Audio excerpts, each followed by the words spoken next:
Well, one thing we talked about, all week long was there's going to be a point in time where we're going to have to want a game that much more than our opponent, and we're going to have to win the fourth quarter, win the second half.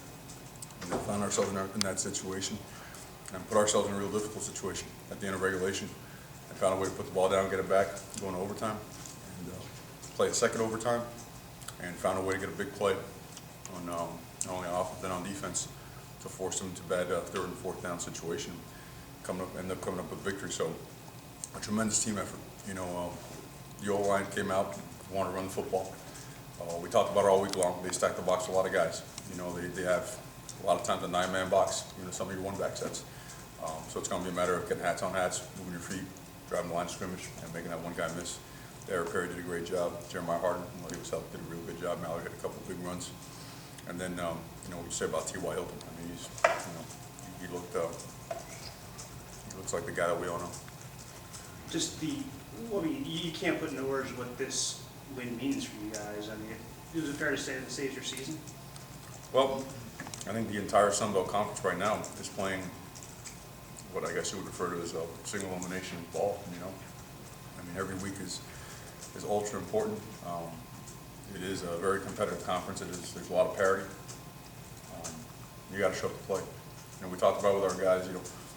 When you play in the Sun Belt, there are so many different offenses and defenses that you face, where sometimes you face an opponent who runs a scheme that you're not going to see in those first 4 games. Those BCS opponents, a scheme where there's always someone assigned to you. You're not going to come free and make a sack. You're not going to come free and make a tackle for loss. There's an assigned person for you, and you better have your eyes on your assignment on defense as well, because they're going to come after you.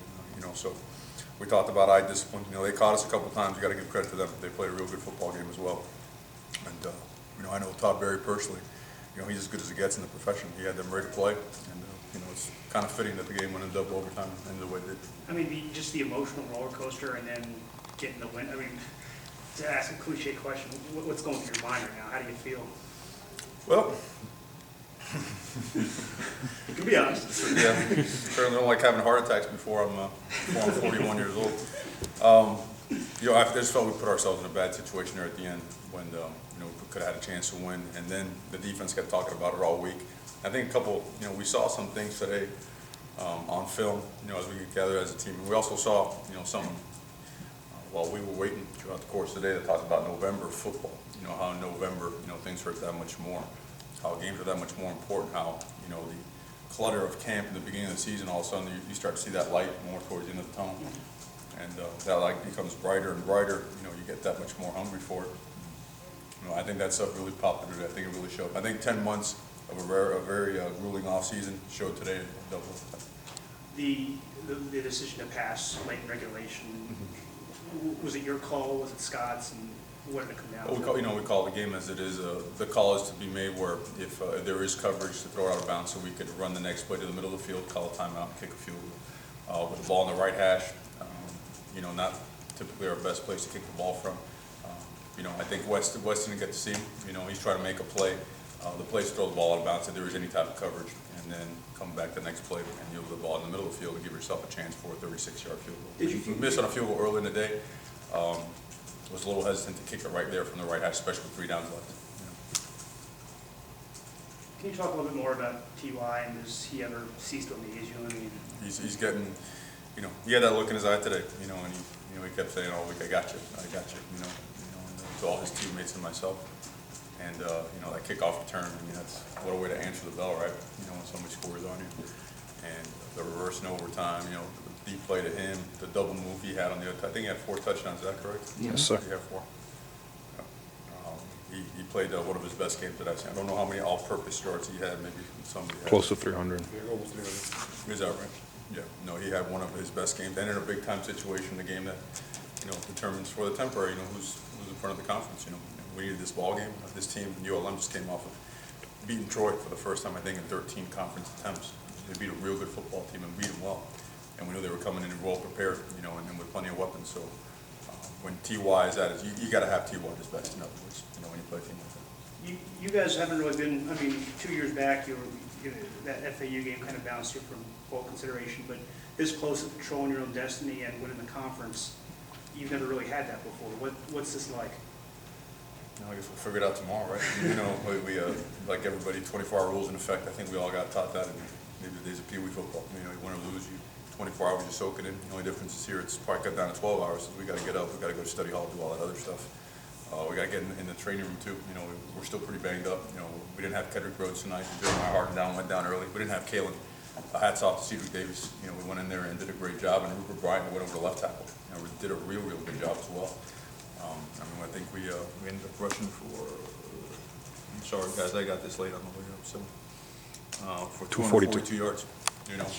A couple of guys, bounced on in there, and again, it does a lot for you. It gives you a chance to do some things in play action, and we played a better football game. And just, I guess, to ask you more directly, this is what you dream of, though, to have this position. Without a doubt. Without a doubt. I think when you sit in the meeting room didn't look like this. Now it's real nice. You sit back in this meeting room in January and you meet with your guys, looking them eye to eye. You start setting the table. You start talking about these are going to be our goals. This is going to be our path, and it's going to take every ounce that you have in your body and mind and soul, and to give yourself a chance. And again, I want to emphasize just to give yourself a chance. And I look over a guy like this, like Toronto Smith, who's been and seen, we've seen it all. And when you go through that amount of work, when you go through that amount of adversity, and then find a way to come up with a big-time victory here to put yourself in a great position, it just continues to build upon itself. And hats off to guys like that, the defense, for coming up with a play there at the end. That was big time. Was Harden okay at the end of the second half? He stubbed his toe pretty good. Turf toe. Turf toe's a pretty nasty thing. They wanted an X-rayed him. The X-ray, I believe, is negative, but still jammed up there pretty good. And it's a shame because he was off to a good start. He was playing good football. He was seeing things, and he's another guy that had that look in his eye today.